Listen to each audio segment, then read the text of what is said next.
오늘 저와 여러분에게 이 성탄의 기쁨을 어떻게 나눌까, 어떻게 우리가 다른 사람들에게 전해줄까 생각 많이 하실 텐데, 여러분, 하나님 앞에 여러분 모두가 먼저 가져야 할 마음가짐만 있으면 할 수 있어요.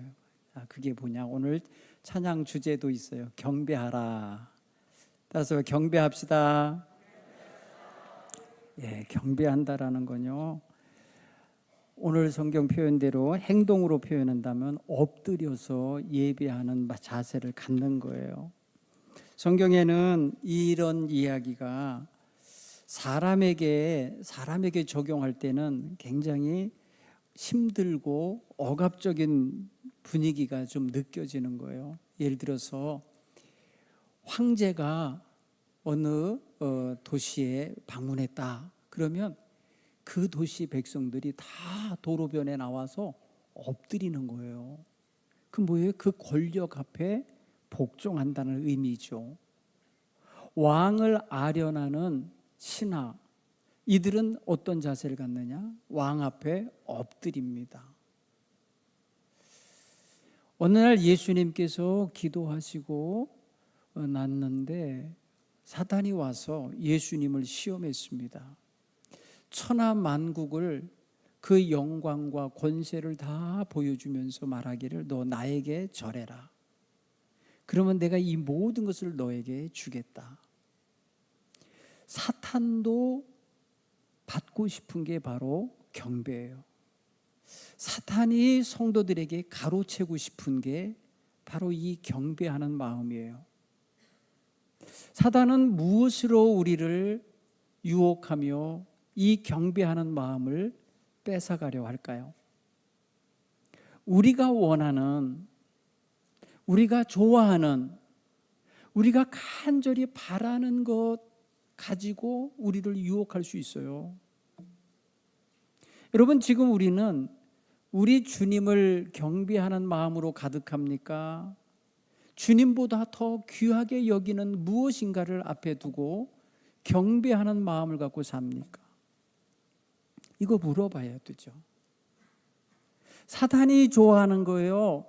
사탄은 우리로 하여금 하나님께 경배하지 못하게 하고 싶고, 탄생하시는 예수님을 경배하며 맞이하지 못하도록 유혹합니다. 우리 마음을 뺏어가려고 해요. 우리 마음을 자기의 것으로 삼으려고 해요. 하나님의 아들로 오신 예수님께마저 이렇게 유혹을 했던 거잖아요. 하물며 우리의 마음을 강탈해 가는 거 너무나도 쉬운 거예요. 돈 사랑하는 사람들, 세상 쾌락을 즐기는 사람들, 세상에서 부귀공명을 누리고 싶은 사람들에게 그 반대급부를 주면서 그것을 주겠다고 하면서 너 나에게 복종해라, 나에게 엎드려라, 나를 경배하라, 이렇게 하는 거예요. 근데 우리는 몰라요. 그거를 자기도 모르는 사이에 그것에 경배하고 있어요. 거기에 들어가 있어요. 그 경배하는 자리에 사탄 앞에 가서 무릎을 꿇을 수 있어요. 이거 여러분 영적으로 분별하고 있으셔야 돼. 이 시대가 지금 우리를 하나님께 온전한 경배자로 서는 것을 막으려고 그래요. 너무나 많은 것들이 우리를 엎드려 경배하는 자리를 떠나게 만들어요. 여러분, 이것을 우리는 경계해야 합니다. 오늘 동방박사 이야기, 우리는 너무나 잘 아는 이야기죠. 이 이야기의 내용은 동방으로부터 이상한 별이 뜬 것을 보고 그 별을 따라서 그 별이 머무는 곳으로 찾아온 동방박사 이야기입니다. 그들은 유대 땅까지 왔습니다. 예언서에 나왔는 이야기를 저들은 알고 있었던 것 같아요. 그래서 동방에서부터 이 박사들이 예루살렘에 와서 유대인의 왕으로 나시니가 어디 있냐, 유대인의 왕으로 나시니가 어디 있냐 하며 왕을 찾고 있어요. 웬 소리냐? 무슨 왕이 나냐? 아니다, 우리는 하늘로부터 그가 나심을 알리는 별을 보고 찾아왔다. 우리는 그에게 경배하러 왔노라. 이러면서 먼 길에서부터 온 목적을 이야기해요. 먼 길에서부터 와서 경배하려고 왔다는 거예요. 여러분, 경배의 자세를 우리가 알면은 기독교 전통에서 이 사람들은 나중에 뭐로 표현됐냐면, 동방 박사들은요, 동방에서 온 왕들, 킹이라고 표현돼요. 킹. 이들은 이방 땅으로부터 온 이방인들이 나실 메시아 앞에 경배하기 위하여 온 게 된다고 하는 예언서의 말씀을 이루는 인물들로 해석이 돼요. 이사야 2장 2절 3절, 미가서 4장 1절 2절에 이방 민족들이 메시아 앞으로 몰려올 거라고 하는 예언이 있거든요. 그 예언대로 이루어졌음을 말해준다고 우리 기독교 초기 전통에서는 그들을 그렇게 표현한 거예요. 오늘 이들은요, 자신들의 신분, 자신들의 고귀한 신분을 내려놓고 예수님을 찾아와서 예수님이 누워 계신 마구간에, 그 냄새나는 마구간에, 그 땅바닥에 거기 엎드려 경배했다고 오늘 11절은 말합니다. 오늘 성경 본문에 그의 아기가 어머니 마리아와 함께 있는 것을 보고 엎드려 아기께 경배하고, 이렇게 표현해요. 여러분, 경배함에 있어 기본적인 자세, 몸으로 표현되는 자세가 뭐냐면 엎드리는 거예요. 여러분, 엎드려 보셔서 알죠? 엎드려 보면요, 무릎이 굽혀져야 돼요. 그렇죠? 발목이 펴져야 돼요. 그리고 허리가 굽혀져야 돼요. 목이 숙여져야 돼요. 이게 엎드리는 자세 속에서 얻어지는 몸으로 표현되는 모습이에요. 이 몸에 나타나고 있는 이 모습이 바로 자기를 접고, 자기를 내려놓고, 자기를 낮추고, 자기를 포기하고, 자기의 모든 주장과 권세를 내려놓는 의미가 거기 담겨 있어요. 복종의 의미가 담겨 있고, 존경의 의미가 담겨 있고, 경외의 의미가 담겨 있고, 공손한 예절이 거기 담겨 있죠. 여러분, 죄를 짓고 재판장 앞에서 벌벌 떨면서 무릎을 꿇고 엎드리는 자세는요, 너무너무 두려운 자세예요. 두려움에 떠는 자세예요. 그런 부끄러움을 가지고 있는 자가 보이는 비굴한 자세이기도 해요. 그런데 오늘 탄생하시는 왕, 하나님의 아들이신 예수님 앞에 보이는 이 엎드려 경배하는 모습은 경건한 모습이에요. 거룩한 모습이에요. 신령한 모습이에요. 오늘 우리가 보여야 할 경배의 마음 자세가 바로 이것입니다. 성탄절을 맞이하면서 우리 마음에 주님 아닌 것이 더 우상시되어 있거나, 주님 아닌 것이 더 앞체 자리에 있거나, 더 중심 자리에 놓여 있다면 이거 바꾸셔야 돼요. 우리 주님이 거기 계시고 우리 주님이 경배받으시도록 살아가야 할 줄 믿습니다. 여러분, 이거 잘못했다가, 이거 안 했다가, 소위 말해서 통치자나 아니면 권력자 앞에 이렇게 하지 않았다가 죽을 위기에 놓인 사람이 있었어요. 모르드게라는 사람이 하만이라는 자 앞에 무릎을 꿇지 않았어요. 무릎을 꿇지 않았어요. 다른 백성들은 다 무릎 꿇고 그에게 절할 때에 모르드게는 허리를 굽히지 않았어요. 무릎을 꿇지 않았어요. 그로 인하여 모르드게를 죽여야 되겠다는 계획하에 모르드게와 그의 가족과 그의 민족을 한날 한시에 다 죽이겠다는 계획이 수립되는 걸 봐요. 목숨이 걸린 문제이기도 했던 거예요. 그럼에도 불구하고 내가 죽으면 죽었지 너에게는 무릎을 꿇을 수 없다. 이게 바로 당시에 하나님을 믿고 있었던 모르드게의 자세입니다. 어디에도 하나님 외에 다른 것에 무릎을 꿇을 수 없다는 자세가 분명하게 나타난 말씀인 거예요. 오늘 우리는 수시로 내게 이익이 되고 내게 만족이 되면 아무 데서나 무릎을 꿇고 있는, 아무 곳에나 그냥 꺾이는 마음을 갖고 있다면 우리는 이 시간 돌아봐야 될 줄 믿습니다. 제가 지난 목요일 날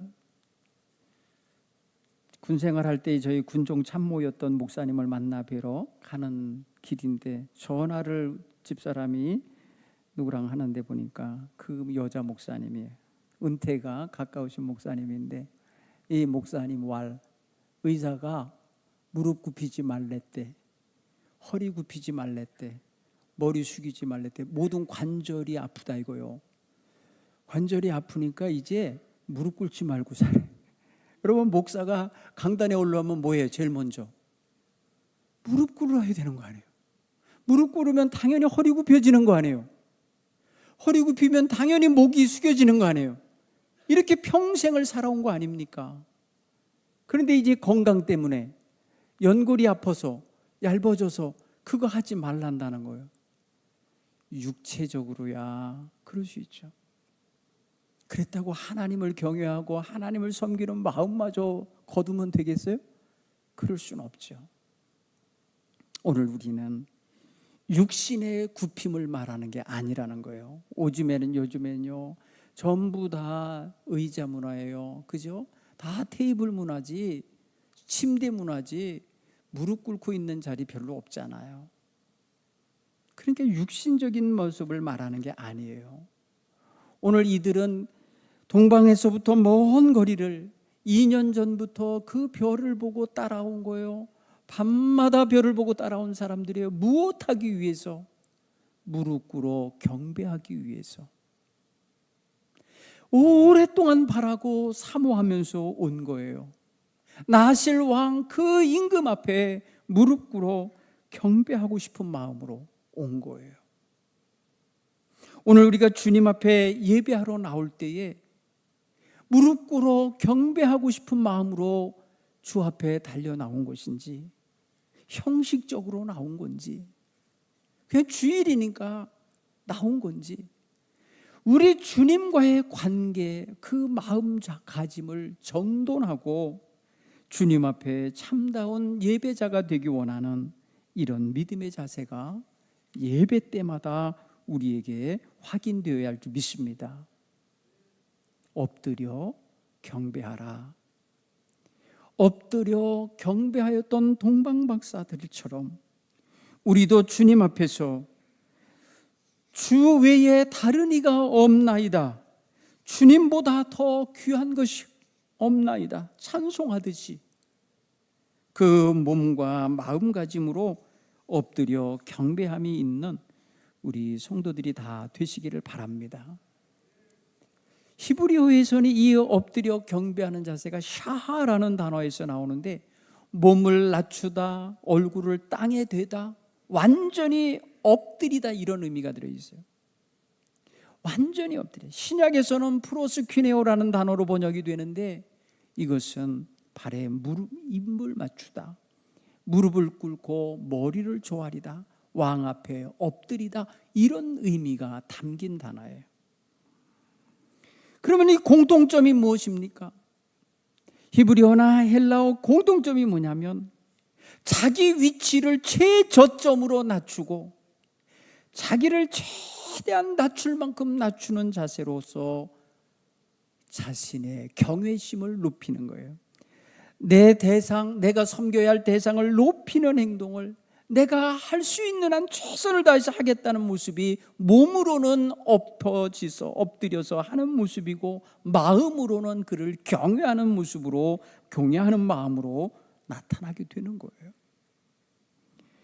우리의 성탄절은요, 아기 예수님이 오시지만은 그는 왕으로 오시는 분이시요, 우리의 주인으로 오시는 분이요, 우리의 구주로 오시는 분이에요. 따라서 우리는 주님 앞에 성탄절에 나와 예배할 때 가져야 할 마음은 우리의 주인 앞에 겸손히 머리 숙이고 몸 낮추고 마음 낮추는 전 인격적 복종, 전 삶의 주권을 내어드리는 그런 마음의 자세여야 할 줄 믿습니다. 성탄절은 그리스도 예수님 그리스도가 우리의 삶의 중심에 오셔서 왕으로 등극하시는 날이 되셔야 돼요. 나의 주인으로 선포되어지는 날이 되셔야 돼요. 이러한 성탄의 신앙 자세가 오늘 우리에게 잘 갖춰져 있게 되기를 간절히 축원합니다. 엎드려 경배함의 이 행동은 사실은 이 질서가 보이는 거예요. 위 아래가 보이는 거예요. 엎드리는 자 아래요, 엎드림을 받는 자 위인 거예요. 이 관계가 분명하게 나타나는 거예요. 그래서 우리가 주님 앞에 엎드린다라는 것은 주님 높으신 분이시오, 나는 낮고 천한 존재입니다를 인정하는 겸손한 행동인 것입니다. 여기에서 우리가 가져야 할 참으로 고귀한 신앙의 자세, 이 겸손함의 자세는 하나님 앞에서 참으로 복을 받는 자세입니다. 하나님은 교만한 자를 물리치시고 겸손한 자를 높이시는 하나님이세요. 겸손한 자의 마음, 심령, 중심을 살펴보시는 하나님이세요. 따라서 우리는 주님 앞에서 이런 자세를 가져야 돼요. 창세기 17장 3절에 보면 아브라함은 하나님 앞에 엎드려서 하나님의 뜻을 받습니다. 하나님 앞에 될 때 전능하신 하나님 하면서 그 이름을 엘샤다이 하나님 부르고 그 앞에 엎드립니다. 믿음의 조상이라 칭하는 아브라함이 하나님 앞에 이렇게 엎드렸다는 사실이에요. 여러분, 이것은 바로 하나님의 다스리심과 하나님의 명령하심과 하나님의 말씀하심을 그대로 받고자 원하는 몸으로 예배하는 행위인 것입니다. 우리가 하나님 앞에서 하나님을 영화롭게 높이는 자세를 할 수만 있으면 최선을 다해서 해야 되는데, 내가 최선을 다해 내려가면서 하나님을 최대한 높이는 자세여야 되는 거예요. 그러니까 뻣뻣하게 목을 곧게 해서는 안 되는 거예요. 하나님 앞에 기도하던 사람들 가운데도요, 셀이라는 사람은 뻣뻣하게 서서 하늘을 우러러보며 양팔을 높이 쳐들어 올리면서 하나님을 찬양한다며 자기를 교만하게 드러내며 기도를 했었어요. 그런데 자기 죄를 깨닫고 있던 셀이는 감히 얼굴도 들지 못하고 엎드려서 무릎을 꿇고 주여 나는 죄인이로소이다 하며 고백하는 자세를 가져요. 여러분, 하나님 앞에서 우리가 보여야 할 자세가, 마음의 자세가 몸으로 드러날 때 그 대표적인 모습이 바로 무릎 꿇음이에요. 무릎 꿇음이에요. 엎드림이에요. 여기에는 자기의 주권을 포기한다는 의미도 담겨 있어요. 자신의 모든 것들을 내려놓으면서 엎드리는 거예요. 여러분, 여호수아가 여리고성을 점령하려고 이제 준비할 때 하나님의 군대 장관이 그의 앞에 나타납니다. 그때 여호수아는요, 얼굴을 땅에 대고 엎드려 그를 경배하며 맞이합니다. 하나님이 보내신 하나님의 천사, 이 군대의 장관을 대할 때 하나님 대하듯이 엎드려 경배했습니다. 여호수아는 그때의 이스라엘의 최고 지도자였습니다. 하나님께서 모세와 같이 그 권위를 높여주신 때였습니다. 그럼에도 불구하고 하나님 앞에서 그는 그의 모든 주권, 권세 아무것도 아님을 알고 고백하며 엎드리는 것입니다. 사랑하는 성도 여러분, 우리는 엎드리는 자세는 내 뜻이 아니라 주님 뜻대로, 주님 명령대로 행하겠습니다 라고 하는 이러한 자세가 담겨 있다는 걸 우리가 생각하셔야 돼요. 그러니까 우리가 예배할 때에 비록 의자에 앉아 예배 드려도 우리의 마음에는 엎드림의 마음이 있으셔야 돼요. 믿습니까? 엎드리셔야 돼요. 하나님 앞에 납작 엎드리는 겸손함과 자기 내려놓음의 마음이 있기를 간절히 축원합니다. 여기에는 또한 전적으로 자기가 경외하고 섬기는 그분을 신뢰한다는 의미가 담겨 있습니다. 시편 기자는 시편 95편 6절에서 오라 우리가 굽혀 경배하며 우리를 지으신 여호와 앞에 무릎을 꿇자 이렇게 노래합니다. 오라 우리가 다 허리를 굽혀 경배하며 우리를 지으신 여호와 앞에 무릎을 꿇자. 이게 하나님의 백성의 모습이어야 한다는 거예요. 우리를 지으신 창조주 앞에 전적인 신뢰와 복종의 의미를 담아서 엎드리라고 권면하는 거예요. 이게 예배자에게 요구하는 말이에요. 오늘 그러면서 우리는 이 말씀에 우리의 삶을 비춰보시면 우리가 하나님 앞에 설 때마다 하나님의 전권을 그 주권을 인정하며 그 앞에 자기를 내려놓는 자세를 가지고 예배하는가 돌아볼 수 있기를 간절히 바랍니다. 또한 이 엎드림에는요 어떤 의미가 담겨 있냐면 하나님의 임재하심에 즉각적으로 반응함이 들어있는 거예요. 아, 이분이 하나님이시구나, 이분이 하나님의 아들이시구나, 이분이 하나님의 보내신 천사구나, 이거를 순간 깨닫자마자 엎드리는 거예요. 반응이에요. 반응. 우리가 우리 하나님 앞에 바로 엎드려야 돼요. 여러분, 누가복음에서 증거하고 있는 베드로와 예수님의 첫 만남 이야기가 있어요. 누가복음 5장 8절에 보면 5장 1절로부터 7절 속에는 예수님이 베드로랑 컨택을 안 해요. 백성들에게 거기 모여온 사람들을 향하여서 말씀을 전합니다. 그리고 나서 눈을 돌려서 베드로에게 말합니다. 베드로와 말하기를 너 가서 깊은 곳에 가서 그물을 내려라 라고 한때 밤새도록 했지만 아무 곳이 잡은 것도 없지만 내가 말씀에 의지하여 그물을 내리리다 하고 가서 내려요. 그랬을 때에 굉장히 많은 것을 잡게 되죠. 그때 시몬 베드로는요, 아, 이분이 그분이시구나, 이분이 그 메시아구나를 알고 그 앞에 바로 엎드려 무릎을 꿇습니다. 여러분, 자기 배에 타셔서 그걸 강단 삼아서 백성들에게 말씀할 때 그는요 뻣뻣하게 앉아 있었어요. 그런데 그의 인식 속에 이분이 그분이구나, 오시리라 한 그 메시아구나를 깨닫는 순간 그냥 그 앞에 엎드려서 주여 나는 죄인입니다, 나를 떠나소서, 나는 죄인이로소이다 하면서 자기의 모습을 거기서 그대로 발견하고 고백하게 되는 모습이에요.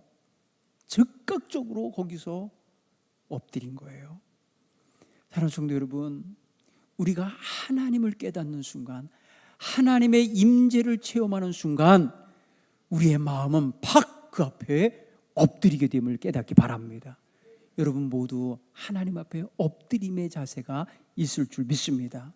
이 마음으로 성탄의 날, 성탄의 주인공 되시는 예수님을 맞이하시길 바랍니다. 예수님이 나의 주인이시고 예수님이 나의 왕이심을 고백하는 그 순간 그 마음 중심에 성탄의 역사가 일어나는 것입니다. 아무리 입으로 떠들어도 마음이 움직이지 않으면 소용없어요. 우리 마음 중심에 예수님이 나의 왕이시고 나의 구세주이심다를 고백하는 그 순간이 나의 성탄절이 되는 거예요. 그게 나의 날이 되는 거예요. 주님과 내가 만나는 날인 거예요. 사랑하는 성도 여러분, 베드로에게 있어서는 저 30여 년 전에 베들레헴에서 나신 예수님이 탄생하신 그 생일날이 성탄절이 아니라 자기의 이 초라한 배, 아무것도 얻은 것이 없는 빈 배, 실패로 가득한 그 배, 지침과 피곤으로 가득한 그 배, 거기서 만난 예수님, 거기 오신 예수님, 그와의 만남이 이루어지는 그 자리가 바로 성탄의 역사가 일어나는 자리인 거죠. 오늘 우리의 자리가 어떤 자리입니까? 우리가 예수님 처음 만난 자리, 처음 고백했던 자리가 어디입니까? 언제입니까? 여러분, 그 믿음의 고백을 계속 간직하고 유지하고 살고 있습니까? 이거 확인하셔야 돼요. 동방 박사들은요, 그 고귀한 몸, 그 고귀한 신부님에도 불구하고 자신 앞에 탄생하여 계신 그 말구 위에 누인 아기가 하나님께서 보내신 메시아인 걸 알자 그냥 엎드린 거예요. 이것저것 따진 것 없어요. 그냥 엎드려서 경배하며 그들의 모습을 그대로 표현하고 있는 거예요. 그리고 멀리서부터 가져온 진귀한 보물을 나신 아기 앞에 선물로 드린 거예요. 오늘 성경이 헬라어로 보면 도론이라는 헬라어인데 예물이라고 표현했는데 영어로는 번역할 때 기프트라고, 기프트, 선물로, 생일 선물로 가져온 것. 황금과 모략과 유향을 가져다 그 앞에 내어 놓으며 자신들의 가장 귀한 생명까지도 내어줄 자세를 가지고 순종하는 마음의 경배를 하고 있는 것입니다. 사랑하는 성도 여러분, 이번 성탄절에 이 주님의 임재가 우리 속에서 경험되고, 주여, 당신은 나의 삶의 주인이십니다. 나의 생명의 주인이십니다. 내 모든 일의 주관자이십니다를 고백할 수 있는 이런 성도님들 다 되시기를 바랍니다. 엎드려도 그것을 부끄러워하거나 비굴하게 여기지 않게 될 것입니다. 여러분, 우리가 강제로 힘에 의해 눌려서 엎드리는 것은 힘들어요. 그런데 마음의 차원함으로, 공경함으로, 경외함으로 엎드리는 건 영광이에요. 그건 참으로 영광이에요. 왜? 내가 지금 그분을 앞에 대하고 있는 순간이기 때문에 영광인 거예요. 오늘 저와 여러분의 삶 속에 동방박사같이 정말 그 영광스러운 엎드림의 시간이 많이 나타나게 되기를 간절히 축원합니다. 왕궁이 아니라 마국간이라 할지라도, 보좌가 아니라 땅바닥일지라도 엎드릴 수 있으면 얼마나 큰 영광입니까? 여러분 생각해보세요. 얼마나 저희들 지금 생각해보면 그 동방박사들이 그날 밤 우리도 거기 있었으면 하는 바람이 있어요. 부럽지 않아요? 그렇죠? 여러분, 거기 가서 엎드리고 싶어요. 저에게 그런 기회가 있다면 저는 그냥 넙적 엎드리겠어요. 말똥 위에라도 엎드리고 싶어요. 거기에 냄새나는 거 있을지라도 그 자리에 그 기회를만 얻을 수만 있다면 엎드릴 수 있을 거예요.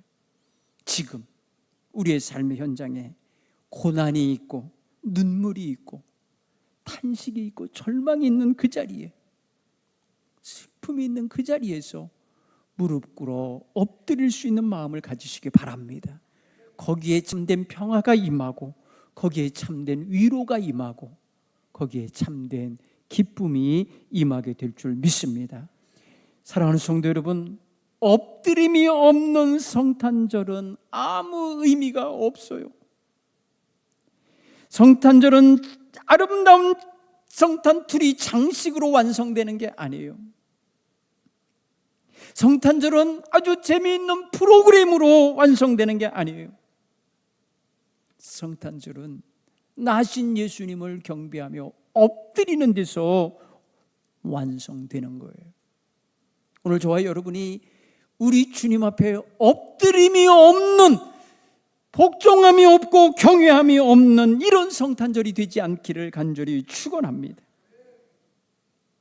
진정으로 왕이신 예수님이 나의 왕이 되시는 고백의 날이 되시기를 간절히 축원합니다. 성탄절에 주님이 너 나 구경하러 왔니? 경배하러 왔니? 물으신다면 우리는 경배자의 자리에 있어야 될 줄 믿습니다. 구경꾼의 모습이 아닙니다. 우리는 경배자로서 동방박사처럼 오랜 시간 귀한 물질과 귀한 대가를 치르면서 엎드려 경배하고자 사모하며 달려나오는 이런 모습이어야 되는 거예요.